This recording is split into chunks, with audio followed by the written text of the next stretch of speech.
Shalom, bienvenidos a un nuevo estudio de nuestra comunidad gilatbao.cl, comunidad Benei Adon Olam. Ahí nos pueden encontrar en nuestras redes sociales y en YouTube.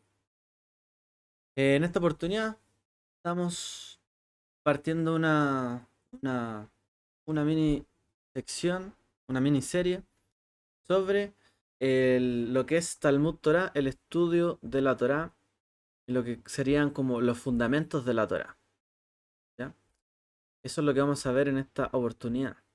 Entonces vamos a presentar una serie de estudios que están extraídos de los libros del Rambam, del Mishneh Torah, es decir, el código legal más importante, ¿cierto?, del judaísmo.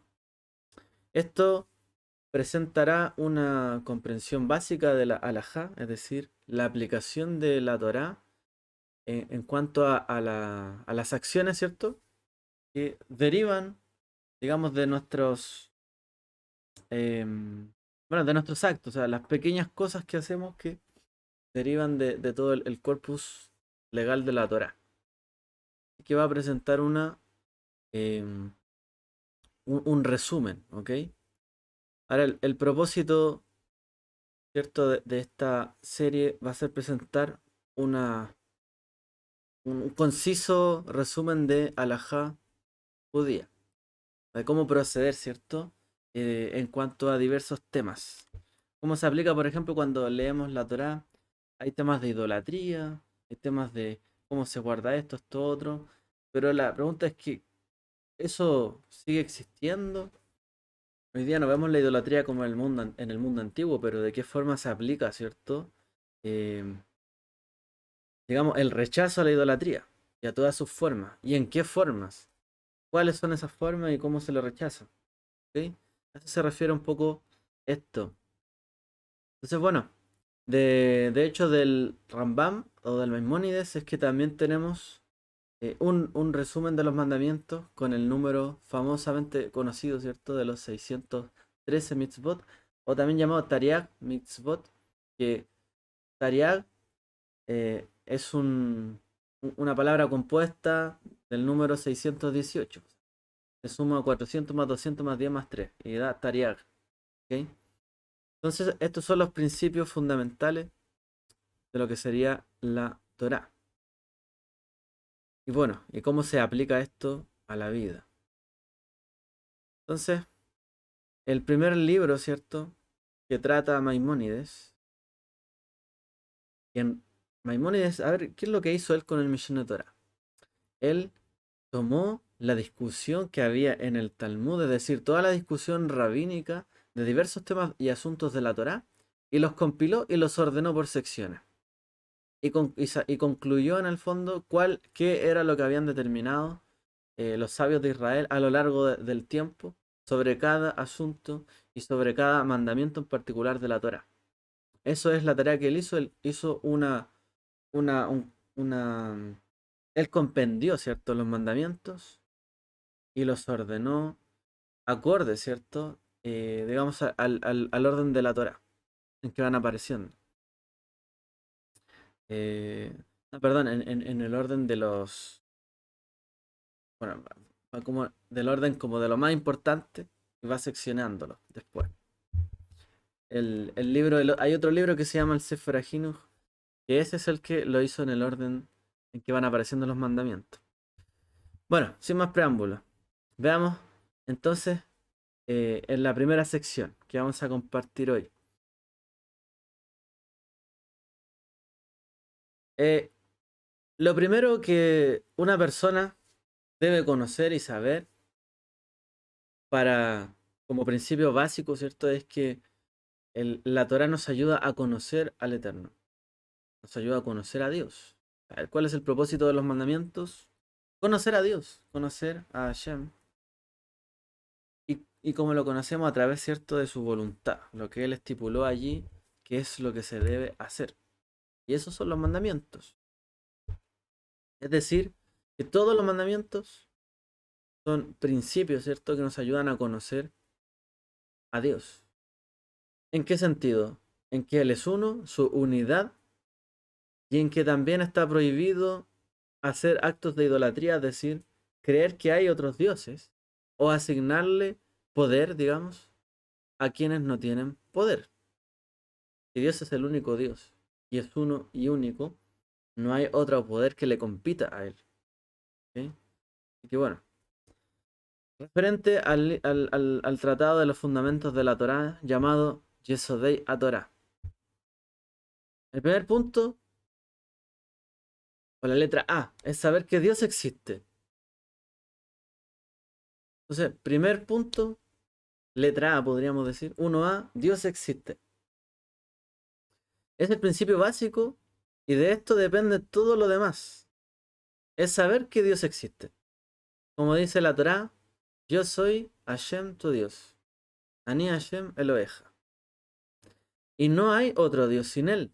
Como dice, y no tendrás otros dioses. Es decir, él es el único Dios, existe un Dios y no hay ningún otro fuera de él. Dios es uno. Como dice la escritura, Shema Israel, Adonai Eloheinu Adonai Echad.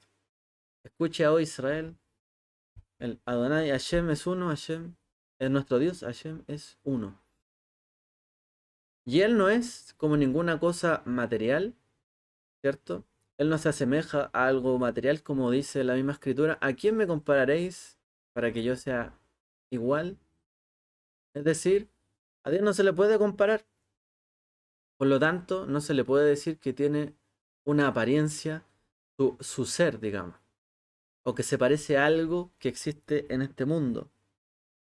Nosotros podemos comparar acciones o cosas de este mundo con Dios para lograr comprenderlo, pero en esencia Dios no tiene una forma.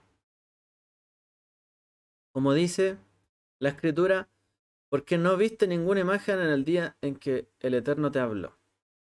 ¿Cierto? Recordándole a Moshe. No viste ninguna imagen en el día en que el Eterno te habló.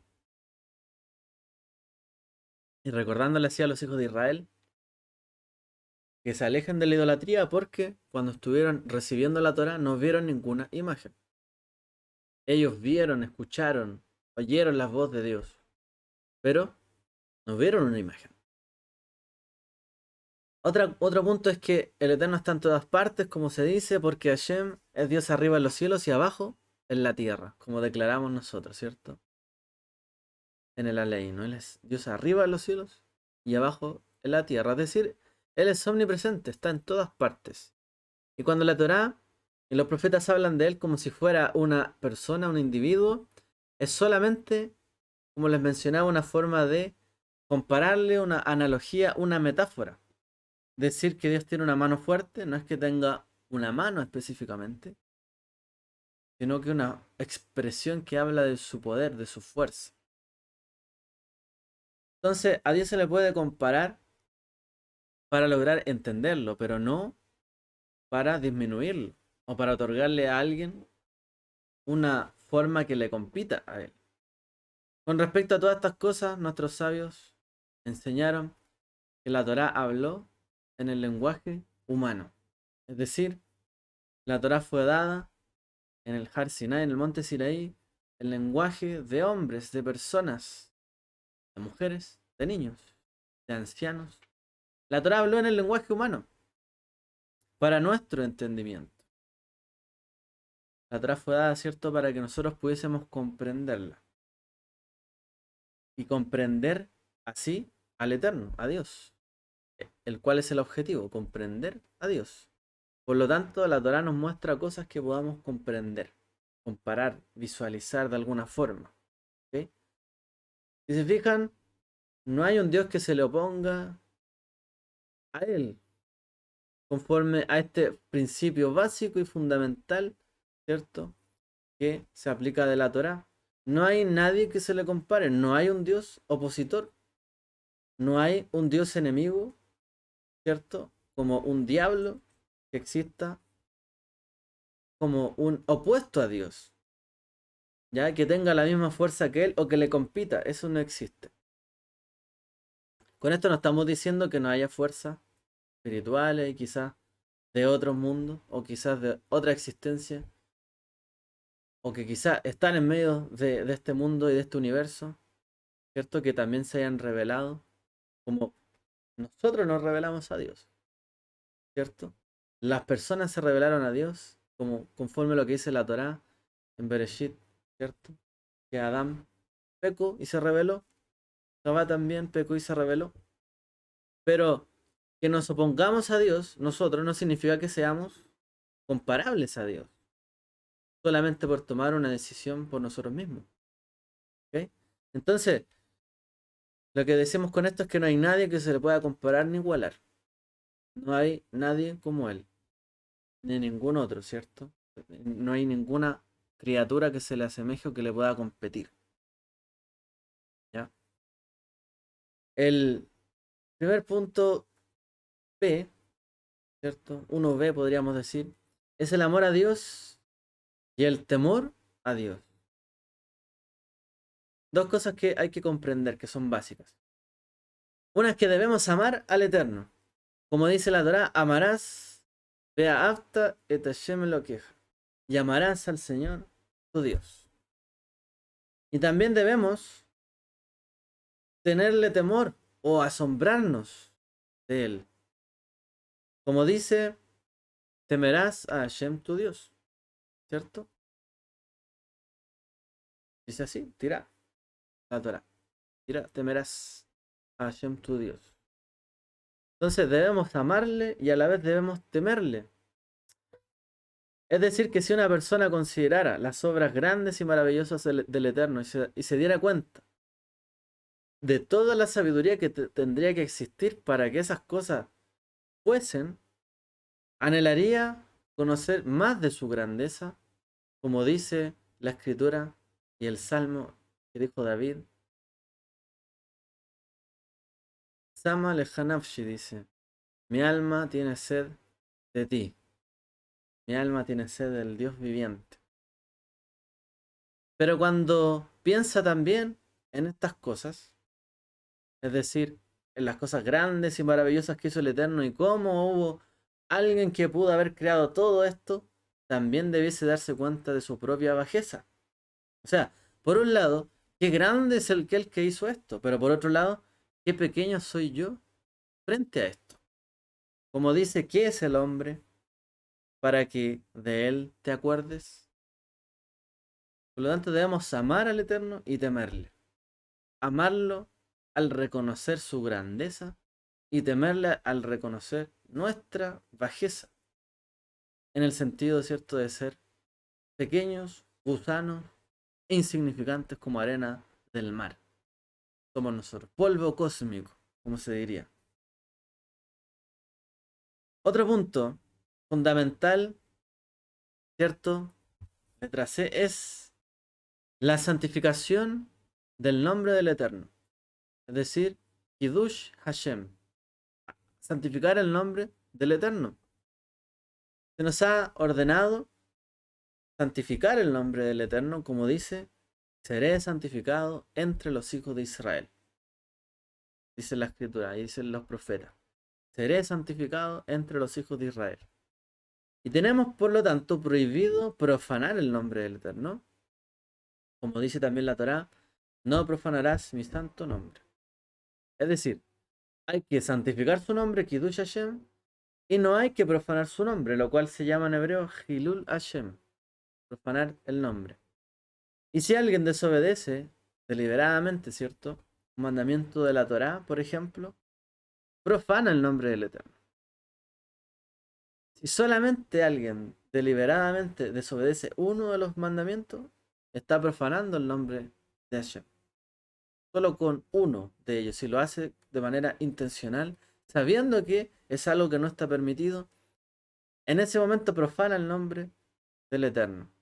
Mientras que si se abstiene de transgredir o cumple un mandamiento sin motivo oculto, es decir, por amor, sencillamente, santifica el nombre del Eterno. Entonces, ¿cómo podemos santificar el nombre del Eterno? Cumpliendo una mitzvah o al contrario, no transgrediendo, ¿cierto?, una mitzvah, pero hacerlo sin motivos ocultos. Porque una persona podría cumplir una mitzvah, pero tener un objetivo detrás. Yo lo hago porque me conviene, o porque me puedo acercar a lo mejor a alguien, o porque quiero que Dios me dé algo.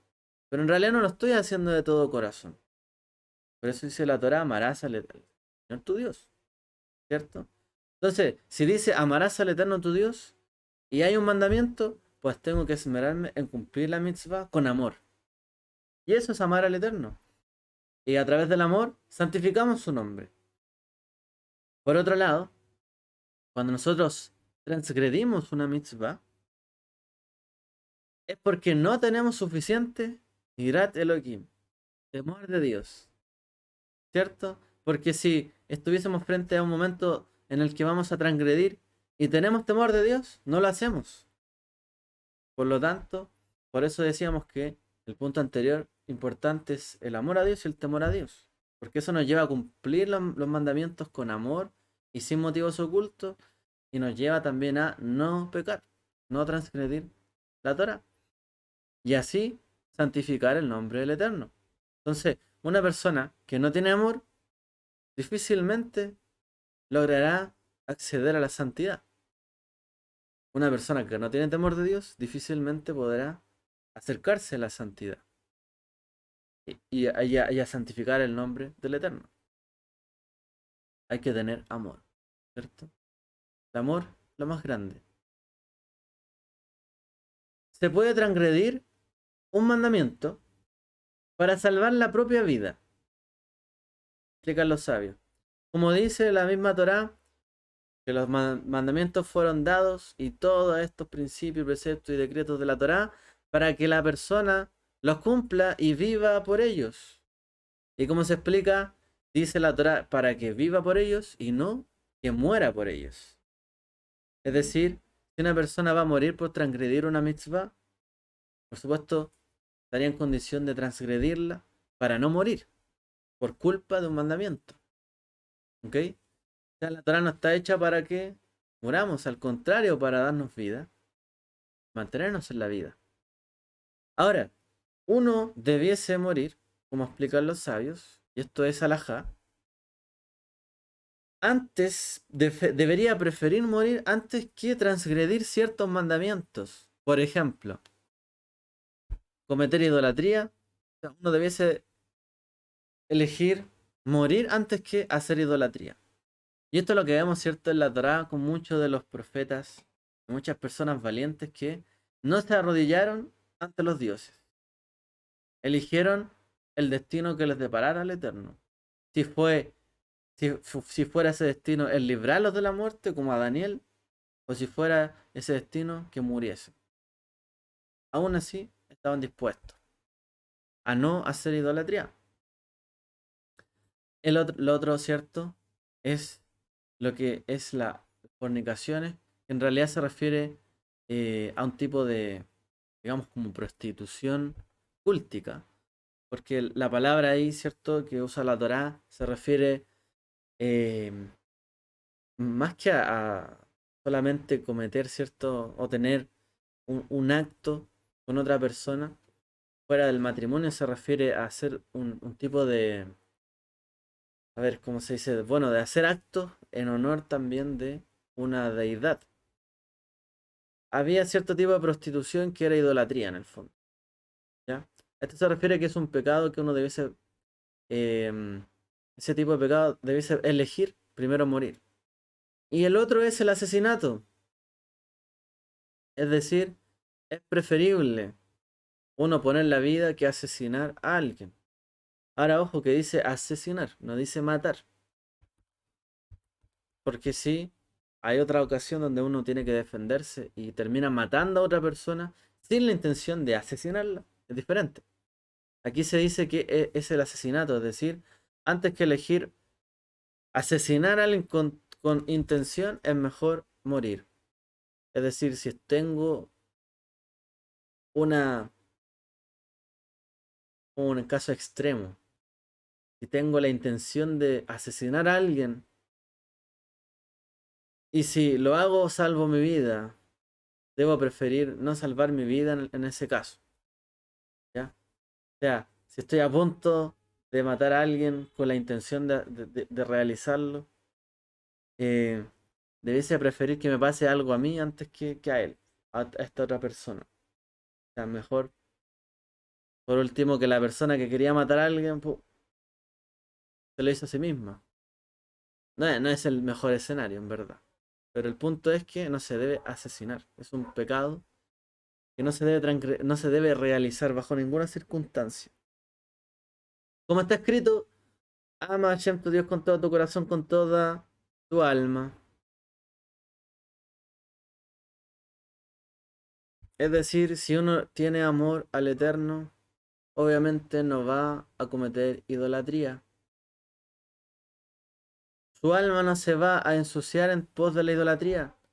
Su alma se va a ensuciar, ¿cierto? En pos de prostituciones, digamos rituales, o de acceder a ciertos cultos. Por ejemplo, la fornicación que se habla en la Torá, sobre todo, es cuando los hijos de Israel se mezclaron, ¿cierto?, con las hijas de Canaán o de las naciones, que las llevaron, ¿cierto?, que para poder realizar, ¿cierto?, o, o al realizar el acto entre ellos, debían hacer idolatría y ofrecer sacrificio a los dioses. Esa fornicación, ¿cierto? Es el contexto de lo que hay allí. Y por supuesto, eso es negar el amor, ¿cierto?, a Dios. Estoy haciendo un acto que derechamente yo sé que por hacerlo voy a irme en contra de Dios.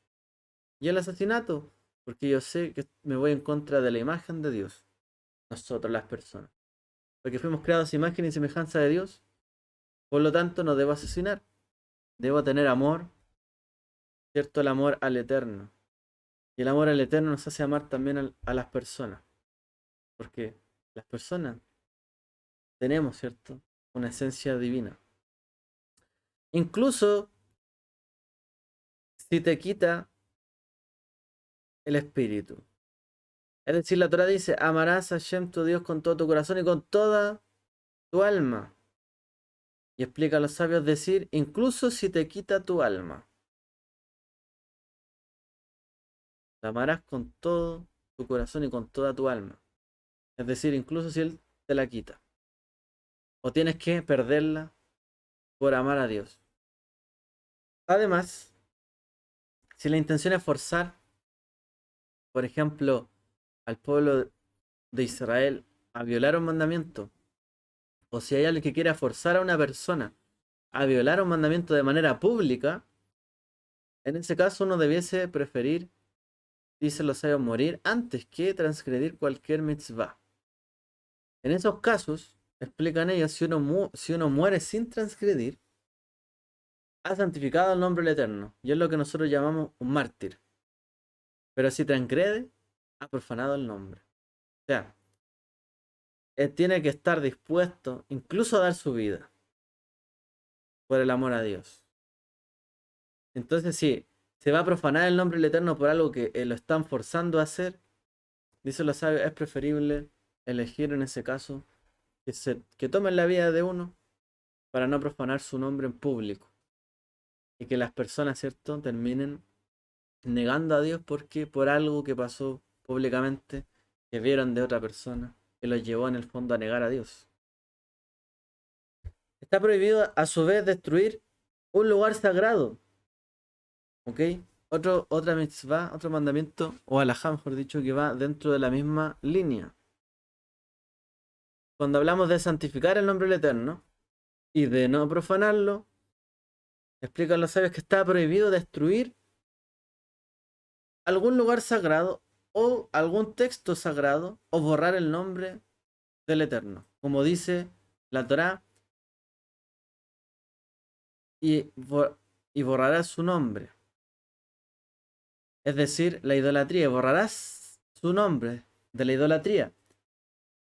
Pero no harás así con Hashem tu Dios, dice la Torá. Es decir, tú borrarás los altares, la idolatría, todo lo que haya en los pueblos, pero no harás esto con el Eterno tu Dios. Es decir, está prohibido eliminar algún lugar sagrado, destruirlo, o algún libro sagrado, como explican los sabios, o una parte donde esté escrito el nombre de Dios. Por esta razón, cierto es que en hebreo no se escribe el nombre de Dios, sus 4 letras de manera seguida, para no tener que estarlo borrando. ¿Cierto? A lo mejor alguien podría plasmar el nombre en un texto sagrado que se sabe que no se va a borrar, pero no se le escribe en cualquier lugar, sino que en hebreo de hecho se escribe separado, ¿no? Se escribe las 2 primeras letras y las 2 segundas letras. A veces con un guión, a veces con un guión entre cada letra. O sencillamente lo abrevian con otro nombre. Pero para no borrarlo, ¿cierto? Se hace así. Por cierto, en cuanto a hacerlo de manera digital, eh, no se considera, ¿cierto?, como un texto sagrado, si es algo digital, que esté como en un formato para editarlo, ¿ya? Si el objetivo es editarlo, podría a lo mejor alguien escribir el nombre y borrarlo como para editar, según lo que te explican la halajá, ¿cierto?, más contemporánea, ¿ya? Así que no se puede borrar el nombre de Dios, ni algo sagrado, ni un texto sagrado, explican en la halajá, para no borrar el nombre del Eterno. Por eso uno no debe andar escribiendo el nombre aquí, por allá, por acá, por acá. La idea, ¿cierto?, es no profanarlo y evitar que alguien lo haga. Del mismo modo está prohibido pensar o hablar de cosas sagradas en ambientes impropios, como en lugares donde hay cierta secreción de personas o de animales, ¿cierto?, desnudas. Por ejemplo, no se debe llevar una Biblia a un baño, por ejemplo. No se debe, ¿cierto?, pensar en cosas sagradas en ambientes impropios. No se lleva, ¿cierto?, un talit al baño, como de manera, ¿cierto?, que uno debe llevar algo que esté dedicado o como sagrado, o una Torah, ¿cierto?, a un lugar donde no corresponde, ¿ya? Donde hubiese eh, alguna actividad, ¿cierto?, humana que es de desecho. Y esto nos recuerda a los pasajes de la Torah, ¿cierto?, donde se estableció el Mishkan. Se les dijo de la misma forma que debían ellos hacer, ¿cierto?, cuanto fuera su necesidad fuera del campamento, porque ese lugar era sagrado, no podían mezclar las cosas, ¿sí? Así que ojo ahí también, a veces en nuestros hogares bastaría, ¿cierto? Por ejemplo, no hay que tener una cita bíblica en el baño, por ejemplo. Puede pasar que alguien lo tenga y diga, bueno, esto está ahí, no hay problema. Pero lo ideal, ¿cierto?, es no colocar cosas sagradas en lugares impropios, ¿sí? Y un punto que vimos la semana anterior y que nos conecta, ¿cierto?, con este estudio, es el punto de la profecía y la revelación.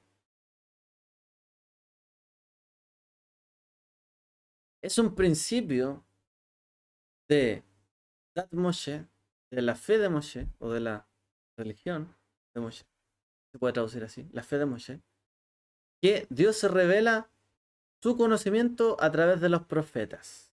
Es decir, el objetivo de la Torá el objetivo de la Torá es conocer a Dios. El objetivo, ¿cierto?, de cumplir los mandamientos es conocer a Dios. Por lo tanto, el objetivo de que haya profetas es conocer a Dios. Y Dios se dio a conocer a través de los profetas. Como dice la Torá, levantaré un profeta entre ellos y pondré mis palabras en su boca y les dirá todo lo que yo le mande a decir a él. Y si se sabe que una persona es digna de profecía en virtud de su sabiduría y sus obras, y si realizare señales como predecir el futuro, y dice que Dios lo envió, se nos ordena obedecerlo. Como dice Hashem, vuestro Dios levantará un profeta de en medio de vosotros, a él oiréis. O sea, si vemos que una persona cumple las características, bueno, se nos dice obedecerlo. A él, como dice, a él oiréis. Y si un hombre no escucha mis palabras que él hable en mi nombre, yo me arreglaré o yo haré cuentas con él. Si una persona no escucha mis palabras que yo le mando en mi nombre, es decir, él no quiere conocerme. Yeshua dijo, cierto, algo bien especial en un momento. Dijo, no te preocupes, no te han rechazado a ti, me han rechazado a mí. Y no me han rechazado solo a mí, sino a aquel que me envió. Porque la palabra, cierto, del profeta es palabra del Eterno para que nosotros, las personas, le conozcamos a Él. Por lo tanto, el que rechaza palabra de un profeta, rechaza el conocimiento de Dios y aquel que está enviando ese conocimiento. Esa es la línea. Está prohibido dudar de su profecía y está prohibido probarlo en exceso. Como dice la escritura, no probarás a Hashem tu Dios. Similarmente, ¿cierto? Recordamos un episodio donde Yeshua también le dice esto, ¿cierto? En una visión que él tiene en el desierto. También él cita esto, no probarás a Hashem tu Dios. No está diciendo que él sea Dios en ese momento, está diciendo, yo soy un enviado de Dios, soy un profeta. Yeshua fue un profeta, como el profeta que el Eterno levantaría. Y él fue tentado y él dijo, no probarás a Hashem tu Dios. Porque el tentador quería, el enemigo en esa visión, tentar al maestro, ¿cierto? Para que él fuera en pos de la riqueza del mundo, el poder, etc. Por lo tanto, y eso es porque quería el enemigo hacerle dudar de la profecía o de la que él estaba recibiendo. Esa es la tentación que recibió como profeta. Que él pusiera en duda las palabras que había recibido de su Padre, de Dios, para no hablar las palabras que Dios le dio. Y que así las personas no pudiesen conocer a Dios. Porque él dudaba incluso de las palabras que había recibido. Y por eso dijo, no tentarás al Señor tu Dios. Porque el objetivo, ¿cierto?, del profeta, como lo fue también nuestro maestro, es conocer a Dios.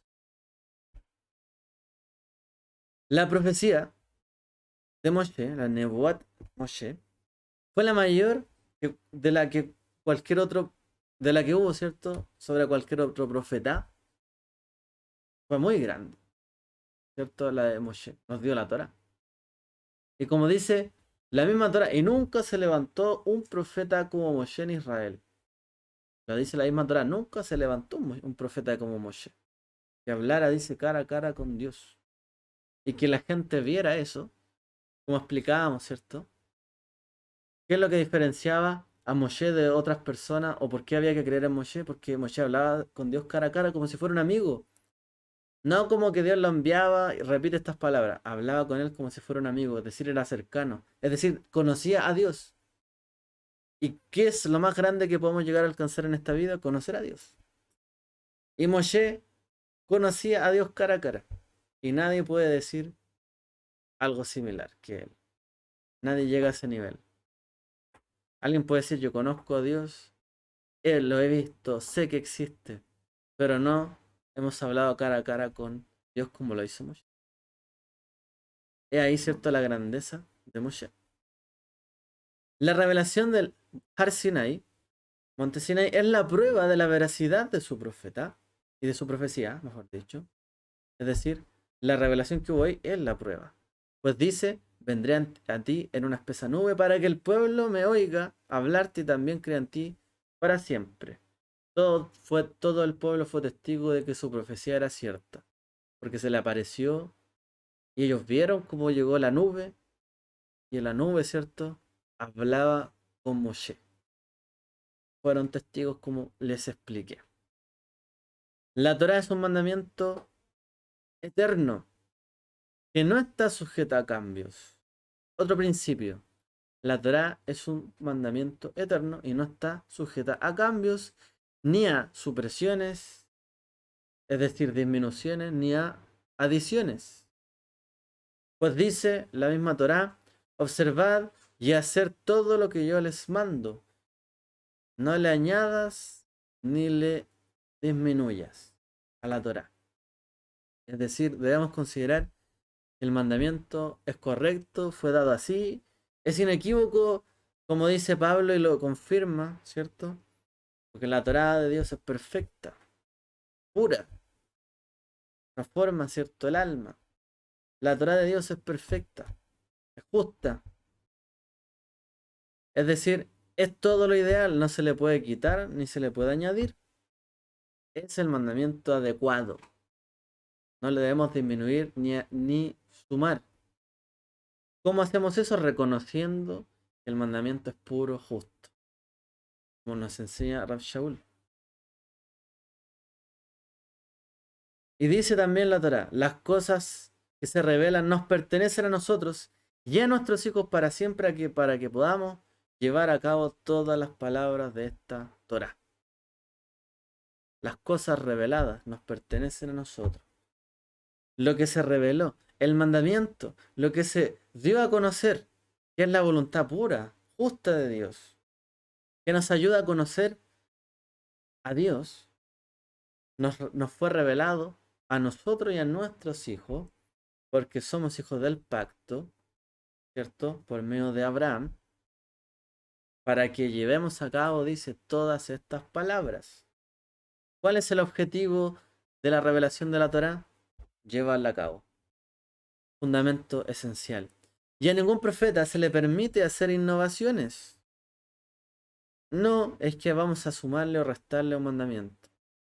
Si afirma que Dios lo envió para añadir una mitzvah, un mandamiento, o restar una mitzvah, o para interpretar una mitzvah de una manera diferente de la cual la hemos recibido de Moshe, o si dice que los mitzvot dados a Israel no son eternos, sino que fueron abolidos, o tienen una fecha de caducidad, o ya están obsoletos, o llegaron hasta aquí, es un falso profeta porque ha contradicho la profecía de Moshe.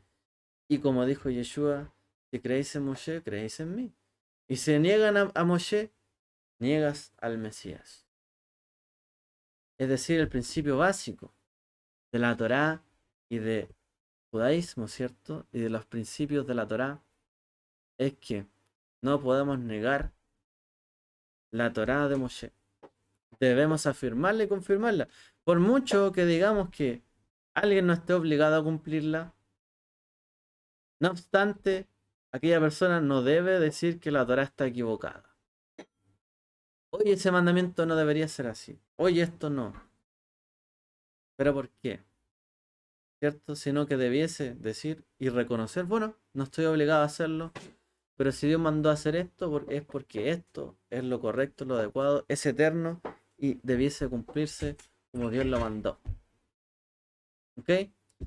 Y esa también debe ser una actitud que tomen todo creyente. Principio básico de la halajá de la Torá. Debemos reconocer, ¿cierto?, que la Torá de Moshe es verdadera, porque nos habla del conocimiento de Dios y a través de ella conocemos a Dios. Conocemos la misión del Mesías, que también fue un profeta. Y el hecho de que estemos, ¿cierto?, en esta posición es que no, la idea es no negar la profecía de Moshe, sino, como dice Pedro, saber que la palabra del Eterno es justa, es buena, ¿cierto? Y tenemos la palabra profética más segura, ¿cierto? Es la Torá, los Nevi'im, los profetas, los Ketuvim, los escritos, los Teilim, los salmos, y así también el Brit Hadashah. Tenemos palabra profética segura y no debemos contradecirla, ni innovar, ni inventar nuevas religiones, ni irnos en contra, ¿cierto?, de la fe original. Aun, aun cuando, de nuevo, alguien no esté obligado a guardar toda la Torá, no debiese negar la Torá. Al contrario, debiese reconocer la Torá y reconocer que si hay algo que le aplica a él, debiese cumplirlo. Y si algo no se le aplica a él, puede abstenerse, pero sabiendo de que el Eterno le ordenó esto a su pueblo, ¿cierto? Para que lo hagan. Y eso es algo correcto. Y al hacerlo, ellos están más cercanos a Dios. Como Moshe conocía a Dios cara a cara, y el pueblo de Israel, cuando cumple las mitzvot, es como si estuviese apegado al Eterno y al Creador. Finalmente, las mitzvot apegan el corazón y el alma del hombre, de la persona, de la mujer, al Creador.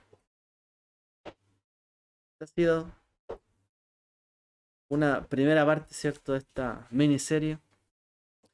Y acabamos de ver los Yesodei HaTorah, los fundamentos de la Torah. Que Eterno nos dé una muy buena y bendecida semana. Shalom. Shavuot.